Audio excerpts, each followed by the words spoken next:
안녕 친구들. 저녁 먹었어요?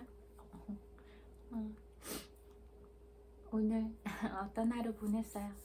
오늘 친구들 보고 싶어서 왔어요. 저는 그냥 컵라면 먹었어요.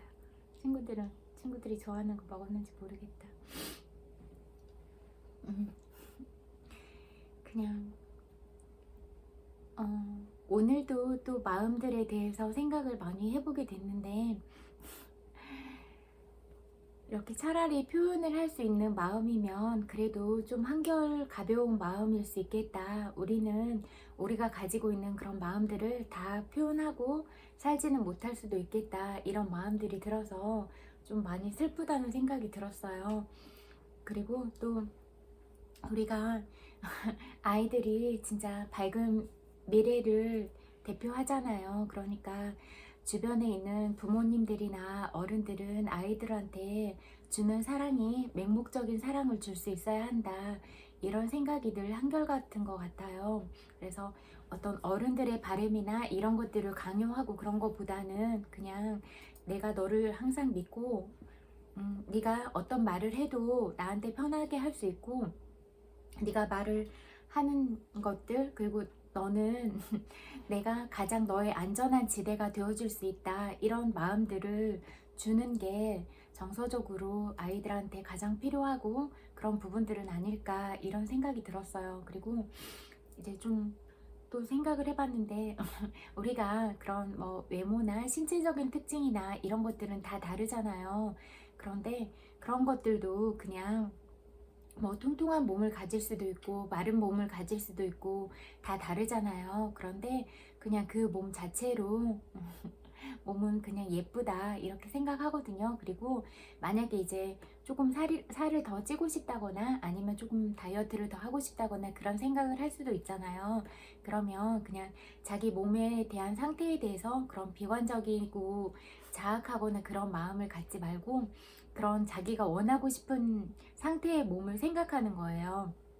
만약에 뭐 몇 킬로대가 되고 싶어 하면 정확하게 그 킬로그램을 생각하고 늘 그런 거를 이미지화 시키고, 아니면 이제 가능한 한 이렇게 보이는 곳에 사진을 붙여 놓는다든지 그렇게 해서 그냥 우리 감정이나 이런 것들을 낮게 떨어뜨리지 말고 항상 보면서 그걸 이미지 트레이닝 시키고 이렇게 가고 싶은 방향으로 가는 것, 이게 더 그런 스스로가 이루고자 하는 목표에 더 가깝게 다가갈 것이다. 이런 부분들이 중요해서 말씀드리고 싶었어요. 그러니까 어떤 부분들도 이렇게 부정적인 상황, 감정이나 그런 것들은 또 그런 자기가 생각하는 바들을 끌어당겨 주니까 우리가 늘 긍정적으로 생각하려고 하고 긍정적인 감정을 갖고, 이게 가장 중요한 거거든요. 그러면 미리 어떤 끝지점을 보고 갔을 때 진짜 자기가 원하는 결과, 소망하는 바들을 미리 사진으로 이렇게 늘 보이는 곳에 둔다던가 머릿속에 늘 새긴다던가 그렇게 하고, 그렇게 그리고 또 그런 감정이나 이런 상태도 우울하거나 그런 상태로 떨어뜨리지 않고 감정의 상태가 최상의 상태를 유지하고 있는 거, 이게 가장 중요하거든요. 그러니까 이렇게 생각하면 될 것 같아요. 부정적인 상태에서는 긍정적인 것들을 끌어오기가 어렵고, 또 긍정적인 상태에서는 부정적인 것들을 이렇게 하는 게 어렵잖아요. 그런데 우리의 뇌는 계속 우리가 가고자 하는 방향으로 가니까 계속 우리가 긍정적인 생각, 감사하는 생각들을 하루하루 매 순간순간 이렇게 하고 간다면 우리 뇌가 계속 그런 쪽으로 길을 만들 거 아니에요. 그러면 그런 더 훨씬 나은 방향으로, 좋은 방향으로 그렇게 갈 수 있다, 이렇게 생각하거든요. 그러니까 상황은 조금씩 어렵거나 그럴 수 있어도 우리가 그런 생각이나 그런 관점들을 빨리 전환시켜서 좋은 음악을 듣는다든지 아니면 자기의 감각이나 그런 자연 풍경에 가서 기분을 빨리빨리 전환시킨다든지, 이렇게 방법들을 찾아서 이렇게 바꿀 수 있는 게 가장 중요하다, 이런 말들을 하고 싶어요. 그리고 제가 친구들 한 사람 한 사람이 다 명품이라고 했잖아요. 세상에 단 하나밖에 없는 명품이라고. 그러면 그런 명품의 가치는 어떤 상황, 어떤 일을 한다고 해서 절대 그런 품격이 낮아지거나 그렇지 않는다. 또 다른 사람들은 어떻게 해서라도 그런 품격들을 떨어뜨릴 수가 없다. 어떤 비난을 하거나 그런다고 하더라도 그것들은 그냥 내가 받지 않을 선물이야 라고 생각하면 그런 것들은 나한테 오지 않고 차단이 되고 그냥 그런 쓸데없는 말들은 공중분해될 수가 있다. 이렇게 생각하거든요. 그리고 또 상대방이 마음 상태나 환경까지도 미루어 짐작할 수 있다고 했잖아요. 그러니까 그냥 나도 안쓰러운 부분이 있지만 저 사람도 안쓰러운 부분이 있구나. 이렇게 좀 자비로운 마음으로 보고 나도 아픈 면이 있지만 너도 아프구나 하고 우리가 좀 더 다독하면서 갈 수 있으면 좋겠다. 이런 생각이 들더라고요. 그래서 그리고 이제 스스로가 가진 그런 브랜드 가치는 스스로 만들어 가는 것이다. 이렇게 생각하거든요. 그러니까 늘 마음 안에 사랑을 담고 늘 진심으로 대하는 거예요. 다른 사람들을 대할 때도. 그래서 그냥 우리가 말과 행동이 일치되고 그런 게 가장 중요하다. 그래서 저 사람 말은 그냥 신뢰가 가. 저 사람 자체가 그냥 신뢰를 할 수 있는 사람이야. 이렇게 자기의 브랜드 가치를 굳건히 해 나가면 그게 나중에 자기의 뭐 그런 또 스스로가 가진 잠재력이나 이런 부분들이 정말 뛰어나다고 했잖아요. 친구들이 가진 가치가 정말 무한하고 그러면 그 자기가 가진 브랜드 가치에 그런 창의력적인 부분들이 플러스가 되면 그게 물질적인 재화로 연결이 될 것이다. 이렇게 생각을 하거든요. 근데 이제 기본적으로 자기 브랜드 가치를 계속 쌓아가서 높게 그렇게 만들어 놓고 거기에 이제 친구들이 가진 그런 특별한 재능들, 창의적인 부분들을 같이 가지고 간다면 그게 재화를 불러들이는 방법은 다를 거 아니에요. 신체적인 노동을 통해서도 그렇게 할 수 있지만 그냥 그렇게 하지 않고 창의적인 부분으로도 그렇게 재화를 불러들일 수 있는 방법도 많이 있을 것 같다. 이런 생각이 들더라고요. 아까 생각을 해보니까. 그래서 그런 것들은 이제 나중에 또 친구들하고 만나게 되거나 하면 그런 부분에 대해서 논의를 하고 방향성을 찾아가면 방법은 반드시 있을 것이다. 꼭 찾을 수 있을 것이다. 이렇게 생각을 하거든요. 그러니까 친구들 다 영민하잖아요. 그래서 무슨 말 하는지 대충 알 것 같아요. 그러니까 그런 부분들에 대해서 우리가 계속 집중하고 그런 것들을 만들어 가려고 하는 그런 방향성으로 가면 좋겠다. 이런 생각이 들더라고요. 그래서 이런 것들은 중요하니까 꼭 이야기하고 싶었고 가장 중요한 건 스스로의 브랜드 가치는 자기가 만들어가는 것이다. 그 안에는 항상 진심을 담고 자기가 소중하다는 것, 그런 걸 잊지 않는 것, 그게 가장 중요하다. 이렇게 생각하거든요. 친구들 자체가 세상에 단 하나밖에 없는 명품인데 누구랑 비교가 돼요? 비교 안 되잖아요. 그리고 우리는 다 다르잖아요. 외모도 다르고 우리의 마음가짐이나 태도 또 우리가 가진 재능이나 매력들 이런 건 다 달라요. 그래서 그냥 그 한 사람 한 사람 존재 자체로 충분히 매력 있고 너무너무 사랑스럽다 이렇게 생각을 하거든요. 늘 이야기하지만 말하니까 또 눈물 날 것 같아. 그냥 바라보기에도 너무 예뻐서 바라보기에도 아까운 사람들이다 늘 이렇게 생각하니까 저도 아는데 친구들 스스로 그렇게 믿으세요. 그리고 이렇게 늘 좋은 기운 보내주려고 하는 친구가 한 명은 있다는 생각하면서 그렇게 하루하루를 보내면 참 좋겠다 이런 생각이 많이 들더라고요. 그래서 늘 긍정적인 생각 또 좋은 감정을 이렇게 최고조로 유지하려고 하는 건 늘 중요하다. 그리고 혹시 주변에 부정적인 감정 쓰레기나 이런 것들을 투척하는 사람들이 많이 있다고 할지라도 그건 네 생각이야 반사 이렇게 밀어내고 그냥 이렇게 굳건하게 서 있으세요. 우리는 다 부모님들이 우리를 만나기 전에 정말 설레이는 마음을 가지고 어떻게 예쁜 아기가 태어날까 어떤 예쁜 모습을 가졌으면 좋겠다 이렇게 진짜 그런 정성과 사랑으로 10달 동안 품었다가 낳은 사람들이잖아요. 그러니까 그런 마음들 늘 잊어버리지 말고 기억하고, 아, 내가 그렇게 소중한 사람이구나. 아, 나는 참 가치 있고 멋진 사람이구나. 이런 생각들을 늘 마음에 품으세요. 그러면 어떤 상황도 친구들을 무너뜨리거나 격화시킬 수 있는 것들은 아무것도 없다. 이렇게 생각하거든요. 오늘은 이런 얘기 꼭 나누고 싶었고, 또 책 읽어드릴게요.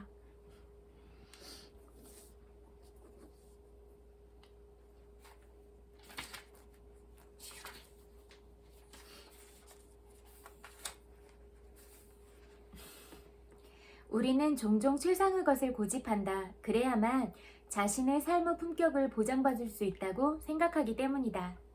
다른 측면은 내팽개치더라도 제일 좋은 시계나 지갑이나 자동차나 부동산을 갖고 있기만 한다면 내가 최고이며 더 많은 최상의 것을 가질 자격이 있다고 자신에게 말할 수 있을 것 같기 때문이다. 내가 확실히 아는 것이 있다면 최상의 것을 소유하는 것이 최고의 삶을 산다는 것의 대체품이 될 수 없다는 점이다. 무엇을 손에 넣고자 하는 욕망을 내려놓자. 그러면 당신이 바른 길에 제대로 들어섰다는 사실을 깨닫게 될 것이다. 내 입에서 이런 말이 나오리라고는 상상도 못했지만 그래도 해야겠다. 나는 웨이트 트레이닝을 즐기게 되었다. 근육을 만들 때 느껴지는 강인함과 단련의 감각이 몸에 착착 붙는다. 무엇보다도 나는 웨이트 트레이닝을 통해서 인생에 대한 교훈을 배웠다. 나는 여러 가지 방법을 시도해 보았다. 웨이트 트레이닝을 매일 하기, 격일마다 하기, 이틀하고 하루 쉬기 등등. 그 중에서 매일 하는 것이 제일 효과가 적었다. 쉬지 않고 계속 웨이트 트레이닝을 하면 근육 조직이 파괴되기 때문이다. 우리 정신과 영혼에도 마찬가지 논리가 적용된다. 우리가 에너지를 재충전할 기회를 자신에게 주지 않으면 인생의 모든 연결 조직이 무너지기 시작한다. 여기서도 에너지가 가장 중요한 것 같아요. 전에도 말씀드린 것 같은데 우리의 에너지 총량이 있잖아요. 우리가 하루에 사용할 수 있는 에너지 총량이 있는데 그걸 너무 과하게 쓰거나 그러면 너무 피곤해지고 우리가 정신과 신체가 다 피곤해지고 그런 상황이 생길 수 있으니까 너무 소진되지 않도록 그런 부분들을 이렇게 에너지들을 잘 나눠서 사용할 수 있고 이런 게 중요할 것 같다 이런 생각을 하고, 또 인생을 통해서도 에너지 총량이 정해져 있다면 너무 초반에 다 써버린다던가 하면 나중에 또 후반부에서는 또 약한 부분으로 살아가야 될 수도 있잖아요.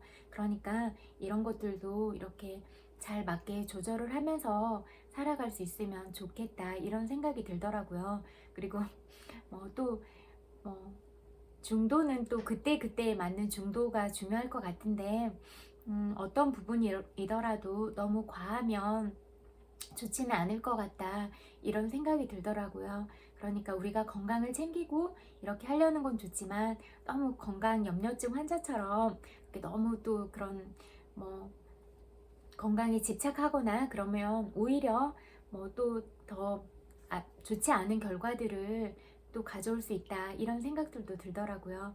그리고 늘 중요한 건 마음가짐인 것 같은데 늘 이야기하지만 사사로운 눈앞의 이득만을 위해서 그렇게 가려고 하지 말고 멀리 보고 미래를 계획하면서 가자. 늘 숲을 그리면서 전체적으로 우리가 어떤 숲을 조성하고 만들어 갈 것인가, 또 아름다운 정원은 어떻게 만들어 갈 것인가, 그리고 그런 숲을 만들어 간다면 우리의 후손들한테는 어떤 숲을 남겨줄 수 있을 것인가, 이런 부분까지 생각해보고 간다면 좋을 것 같아요. 여기서 숲이라는 것은 그냥 말 그대로 나무를 말하는 그런 숲만을 의미하는 게 아니라 전체적인 부분이요. 정신적인 유산일 수도 있고 또 우리가 남기는 어떤 환경적인 부분일 수도 있고 여러 가지 방면으로 그렇게 전체적인 구성이 중요하다 이런 생각이 들더라고요.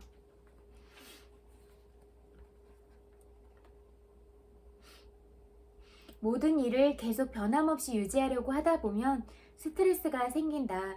우리는 우리 자신에게 휴식할 시간을 주어야 한다. 일정표에 10분이 비어 있다고 해서 내가 그것을 반드시 채우고 싶은 건 아니라고 언젠가 비서에게 말한 적이 있다.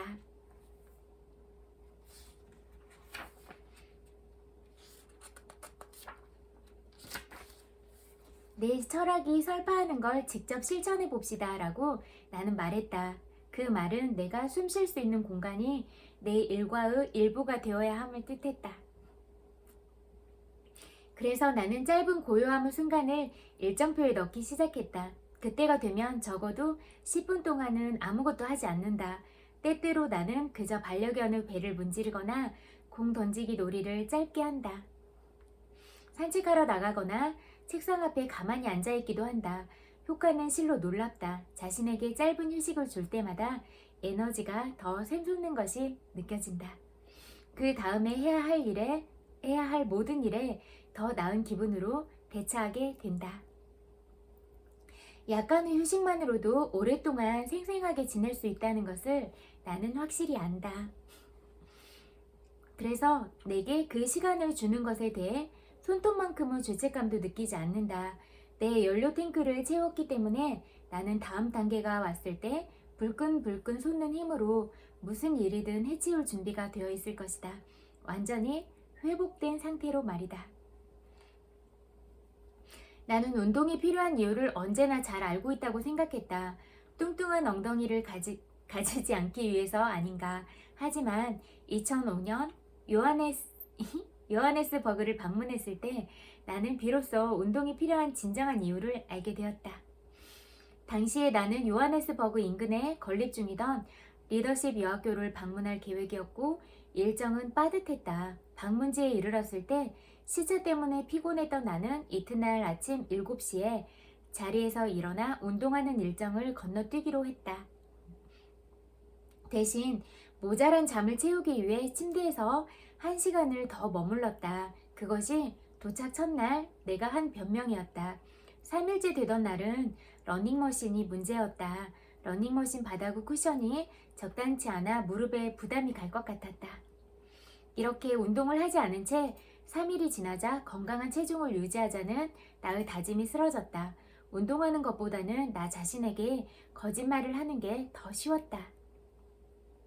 너무 피곤해, 너무 바빠, 시간이 없어 등등의 변명과 함께 끝없는 추락이 시작되었다. 불행히도 운동을 하겠다는 나의 다짐은 건강한 식생활을 유지하겠다는 다짐과 직접 연결되어 있었다. 따라서 하나가 무너지자 다른 하나도 자연스럽게 무너졌다. 호텔 음식이 별로 마음에 들지 않았던 나는 누구나 만들 수 있는 다른 요리를 요청했다. 으깬 감자 요리였다. 요리사들은 흔쾌히 만들어 주었고 나는 요하네스버그에 머무르는 열흘 내내 밤마다 으깬 감자와 빵을 먹었다. 열흘 동안 당지수가 높은 음식을 먹고 전혀 운동하지 않은 결과로 5kg이나 살이 쪘다. 체중 증가보다도 더 문제였던 것은 내 전반적인 상태였다. 기진맥진했고 노곤했다. 이전에는 없었던 통증이 갑자기 나타났고 몸 여기저기가 당기기 시작했다. 아하, 지금 이 순간이 나를 덮쳤다. 그때야 나는 마침내 이해하게 되었다. 우리가 우리의 몸을 보살피고 지원하면 그것은 우리에게 보답한다. 가장 기본적인 것이 운동이기에 우리는 좋아하든 그렇지 않든 운동을 해야 한다. 운동이 주는 핵심적인 효과는 에너지의 증가다. 체중 조절은 보너스에 불과하다. 내가 확실히 아는 것은 어떤 상황에서도 몸을 관리하는 것은 의미 있는 투자이며 그 투자에서 거두는 이익은 가치를 매길 수 없을 만큼 값지다는 것이다. 에크하르트 톨레의 책 삶으로 다시 떠오르기에서 배운 많은 교훈 중 하나가 나와 내 몸은 같지 않다는 것이었다. 톨레의 생각을 자세히 공부한 후 나는 의식이나 영혼 또는 내면의 영성, 우리의 본질을 뜻하는 형태없는 존재를 뭐라고 칭하건 간에 훨씬 더 가까이 닿아 있는 것처럼 느꼈다. 뚱뚱한 나를 미워하고 날씬한 나를 원하며 낭비한 그 오랜 시간을 생각해 보았다. 내가 먹은 크루아상에 대해 죄책감을 느끼다가 탄수화물을 포기하고 그 다음엔 단식을 하고 그 다음에는 다이어트를 하다가 다시 다이어트를 안 한다는 점을 걱정하고 새로 다이어트 월요일이나 명절 휴일 또는 큰 행사 후에 시작하기 전에 내가 원하는 걸 다 먹어치우며 낭비한 시간을 생각해 보았다. 새 옷을 입어본다는 생각 자체를 혐오하고 어떤 옷이 맞을 것인가, 체중계 바늘이 어디까지 갈 것인가 생각하며 낭비한 모든 시간, 나를 있는 그대로 사랑하는 데 썼을 수도 있는 그 모든 에너지를 떠올려 보았다. 나라는 사람, 당신이라는 사람, 우리는 무엇일까? 우리는 우리의 신체가 아님을, 우리에게 보이는 신체의 형상은 더욱 아님을 나는 확실하게 안다. 하지만 우리가 어떤 것에 관심을 두면 그 대상은 더 커지기 때문에 내가 체중에 관심을 두자 나는 더 뚱뚱해졌다. 예전 사진을 보면서 내가 처음으로 하는 생각은 사진을 찍었던 당시의 행사나 경험이 아니라 사진에 보이는 나의 체중과 치수가 어땠나 하는 것이다. 그것이 내가 숫자라는 프리즘을 통해서 나 자신을 보고 판단하는 법이기 때문이다. 정말 시간 낭비다. 나는 이제 체중을 재지 않는다. 또한 나는 더는 숫자를 통해 나를 가늠해보고 내가 좋은 기분을 느낄 가치가 있는지 판단하지 않을 것이다. 그렇게 함으로써 내가 얼마나 가식적이고 보잘것없는 사람이 되었는지를 인식하며 나는 각성했다. 당신은 당신의 몸이 아니다. 당신 몸이 나타내는 형상은 더더욱 아니다. 나는 시간을 낭비하지 않으려고 애쓴다. 나 자신을 낭비하고 싶지 않기 때문이다. 어두운 에너지를 품은 사람들이 내가 이 세상에서 사용할 수 있는 시간을 조금이라도 빼앗도록 놔두지 않기 위해서 노력한다. 이 부분 중요해요. 시간을 조금이라도 빼앗도록 나 자신과 나의 시간 곰곰이 생각해보면 이 둘은 결국 같은 것이다. 나의 시간을 포기하는 큰 대가를 치른 후에야 그 교훈을 배웠다. 다른 사람들을 망가진 자아에 빨려들어가 그들이 품은 어두움에 내가 품은 빛, 즉 나와 다른 이들을 위해 써야 할 빛을 빼앗기는 경험을 한 후에야 배울 수 있었다. 친구들이 가진 빛이 밝은데 그런 밝은 빛들을 늘 개발하고 그러기에 힘쓰는 게 중요하지. 굳이 비관적이거나 부정적인 사람들을 옆에 많이 둘 필요는 없잖아요. 그리고 특히 자기 자신이 그런 사람이 되지 않는 게 가장 중요하다. 나는 내게 주어진 시간을 사용하는 방법이 나라는 사람을 정의한다고 확신한다. 그리고 나는 나의 빛이 영원히 빛나기를 바란다. 이 책 여기까지 읽을게요. 잠재의식에 관한 내용 읽을게요.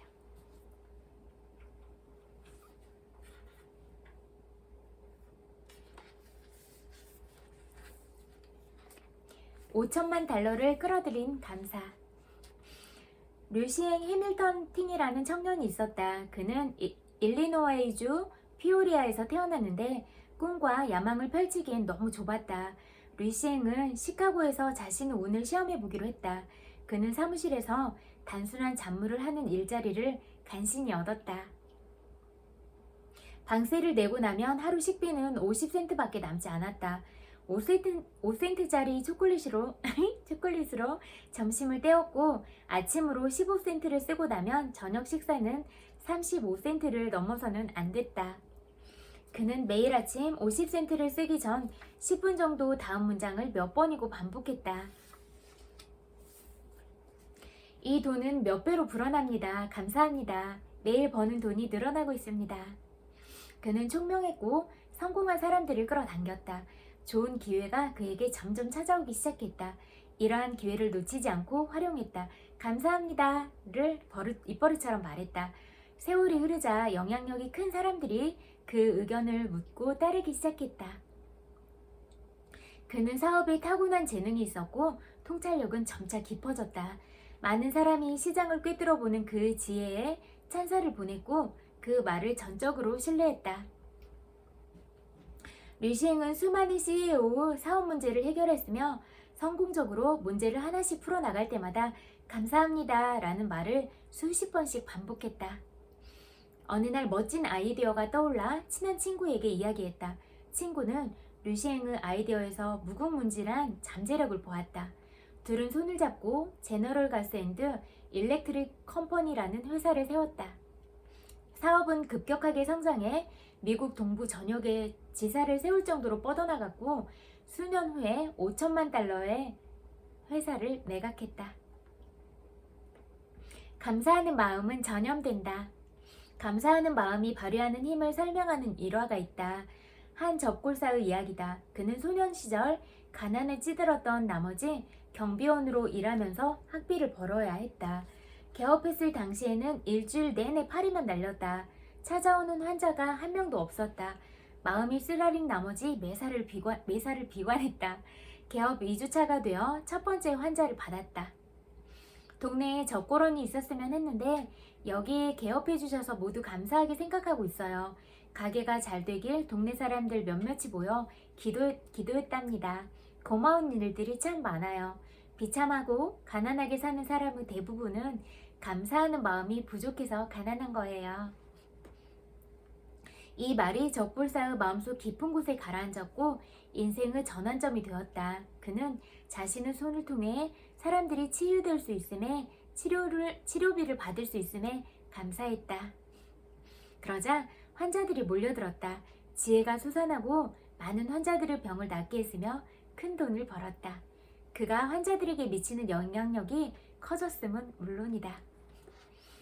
감사하는 마음에는 부가 숨어있다. 왜 지금 부자가 될 수 없는 걸까요? 사람들이 자주 묻는 질문이다. 번영하고 싶다면 과거는 잊고 지나간 일은 과거에 묻어두어야 한다. 예전 일을 곰곰이 생각하다 보면 그때를 지금처럼 생생하게 느낄 수 있지만 살아있는 건 과거가 아니라 지금 느끼는 기분이나 느낌이다. 기분은 부를 가져다 준다.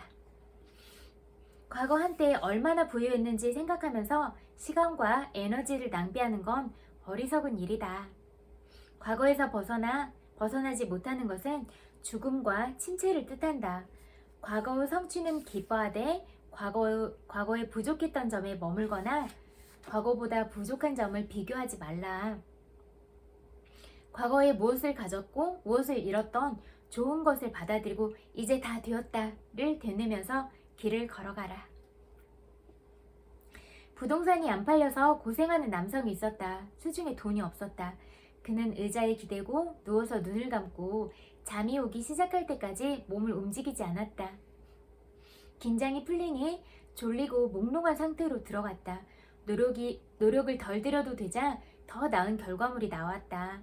확언할 때는 노력을 들이지 않아야 한다. 남성은 자신이 전하고 싶은 메시지가 응축되어 있는 문구로 감사합니다를 택했다. 부동산이 이미 팔린 것처럼 감사합니다를 반복했다. 눈을 감고 있었지만 잠든 상태는 아니었다. 정신은 깨어 있었고 생생히 느끼고 있었다. 기대를 품으면서 침묵 상태에 들어갔다. 그는 자신이 원하는 걸 받으리라는 걸 알고 있었다. 그는 자장가를 부르듯 감사합니다 라고 반복해서 말했다. 그는 이 모든 소원이 이루어진다는 느낌을 받을 때까지 계속해서 감사하다고 말했다. 그리고 그는 잠이 들었다. 꿈속에서 어떤 남성이 수표를 주었다. 그는 감사합니다 라고 말했다. 잠에서 깼을 때 그는 부동산이 팔렸다는 것을 알았다. 실제로 일주일 안에 꿈에서 본 남성이 와서 14곳에 부지와 우물, 집을 모두 사갔다. 그가 4차원적 경험을 한 이유는 잠들 때까지 계속해서 감사합니다를 반복했기 때문이다. 매일 밤 잠들면서 입성하는 4차원의 세계에서 그는 부동산이 팔리는 모습을 구체적으로 보았고 이를 실제로 일어난 일이라 생각했다. 어떤 일을 하든 무한한 지혜는 그 일을 완수할 수 있게 하는 노하우를 가지고 있음을 잊어서는 안 된다. 만약 나에게 축복과 행복을 줄 사람이 중국에 있다면 그 사람은 내가 있는 곳으로 올 것이고 서로 거부할 수 없을 정도로 강하게 끌릴 것이다. 왜 이렇게 일이 풀리는지 그 이면의 이유를 이해하지 못하더라도 결국 해결책은 나타난다. 지금 시작하라. 밤낮으로 영적 존재가 몸과 마음에서 번영하고 하는 일마다 번창하라고 명하라. 현실에서도 정말 번영한다고 느껴보자. 잠자리에 들 준비를 하면서 감사합니다 라고 자장가를 외듯이 반복하자. 이는 높은 자아가 가져다준 풍요와 건강, 조화에 감사하는 걸 의미한다. 진정한 영적 지성은 비전을 제시하거나 꿈에서 나에게 말을 걸 것이다. 이 책도 여기까지 읽을게요. 그리고 또 내면 아이 치유에 관한 거 같이 공부해요.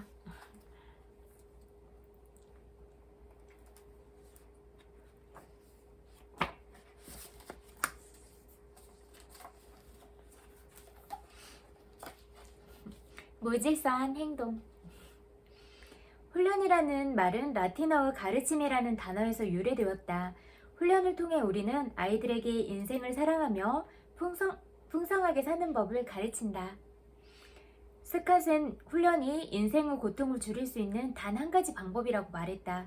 우리가 진실을 말할 줄 알고 당장의 욕구 충족에 조급해하지 않으며 나 자신에게 정직하고 책임감을 가지고 있다면 인생의 즐거움과 기쁨은 더욱 커질 것이다. 아이들에게는 설교하는 부모보다는 자기 훈련이 잘된 부모가 필요하다. 아이들은 부모가 하는 말이 아닌 부모가 실제로 하는 행동을 보고 배우기 때문이다. 부모가 제대로 된 모델이 되어주지 못했을 때 아이는 무질서해진다. 그 반대의 경우로 부모의 교율이 지나치게 엄격할 때 아이는 지나치게 교율적이 되어버려 거기에 얽매이게 된다. 훈련이 안 된 무질서한 내면 아이는 제 멋대로이다. 반항적이며 빈둥거리거나 늑장 부리고 자기 욕구가 빨리 충족되지 않으면 참지를 못하고 고집을 피운다. 또한 생각 없이 충동적으로 행동하는 성향이 강하다. 반면 지나치게 교율적인 아이는 융통성이 없거나 강박관념에 사로잡혀 있고 지나치게 억제되었거나 순종적이다.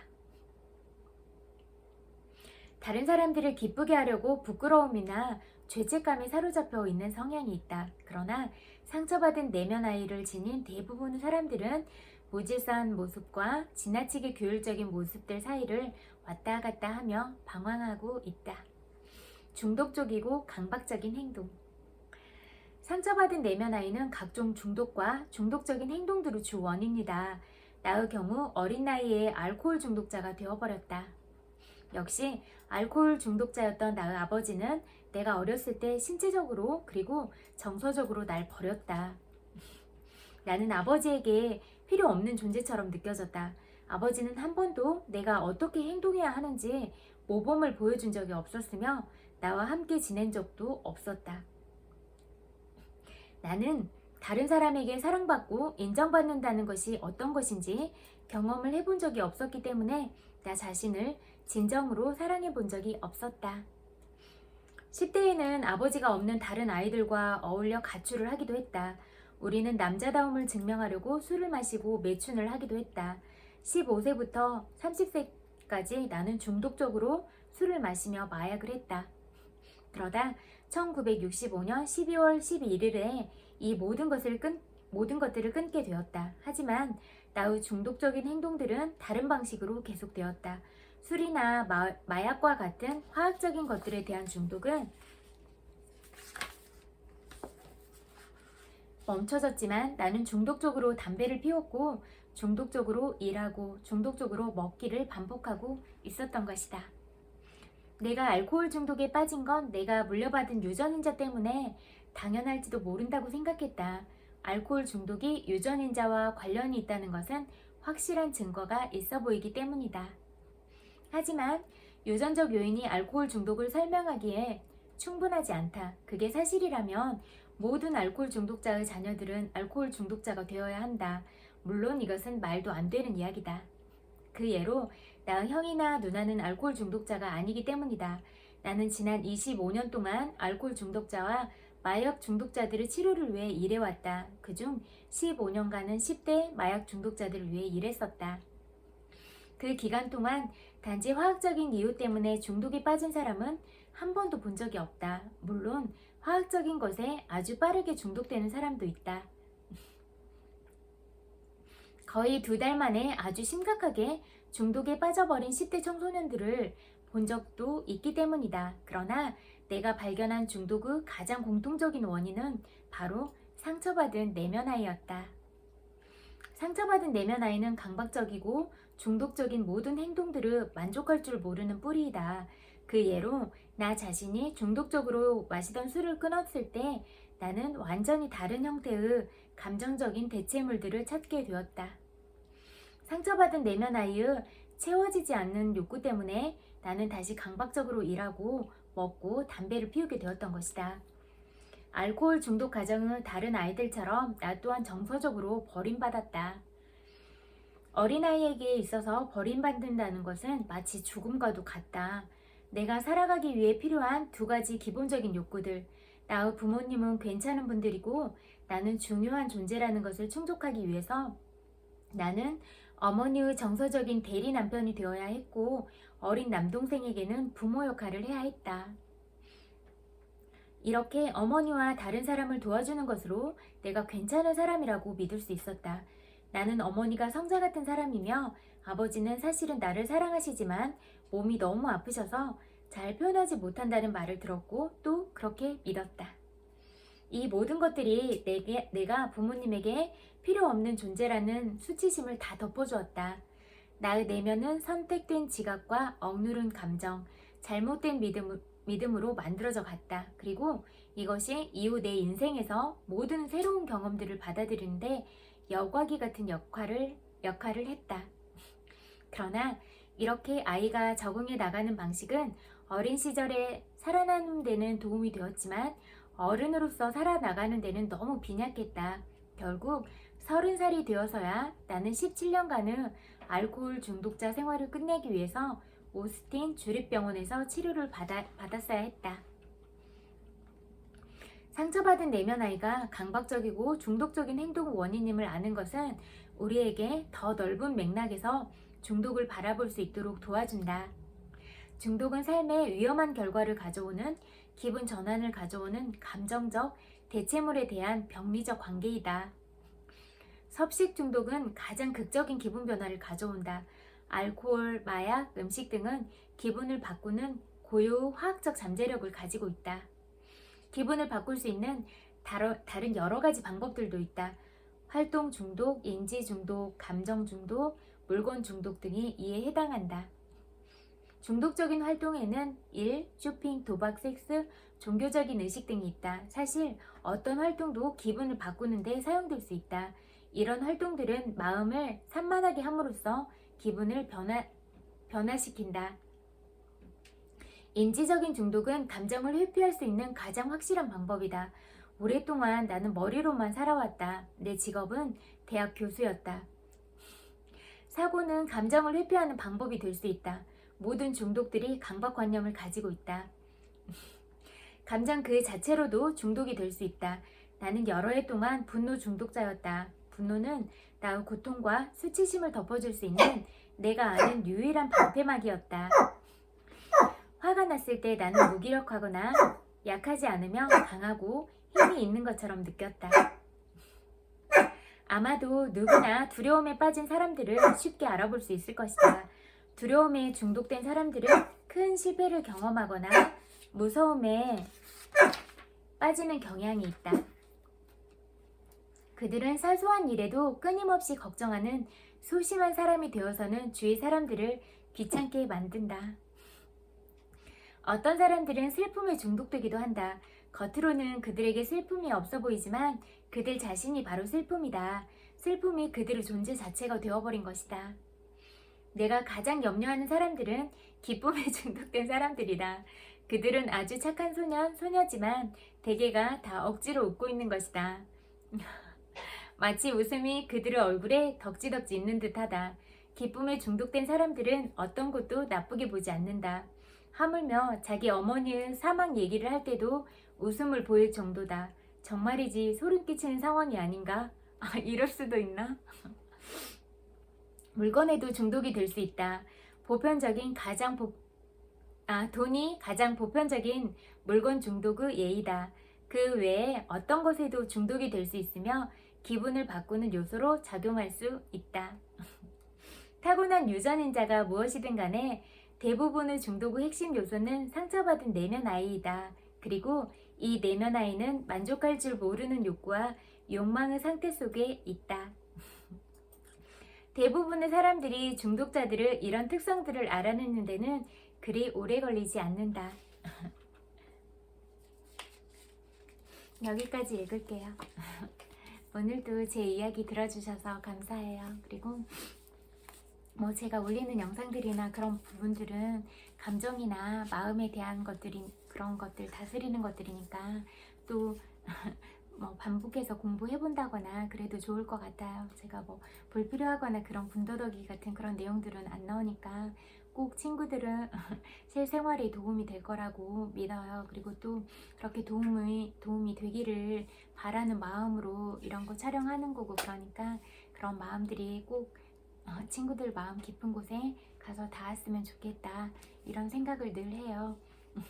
진짜 뭐 사사로운 관점이나 이런 부분으로 사욕을 챙기려는 마음으로 하는 거 아니니까 그리고 늘 진심 어린 마음으로 다가서려고 하고 그런 친구들의 마음이나 그런 부분들을 살펴주려고 하는 마음이 우선이니까 그런 것들은 누구나 알 수 있을 거라고 생각해요. 그러니까 그런 부분들이 친구들한테 잘 닿았으면 좋겠다, 그런 생각이 들어요. 그리고 오늘 친구들이 어떤 하루를 보냈을지라도 고생 많이 했다고 위로해주고 싶어서 토닥토닥 오늘도 고생 많았어요.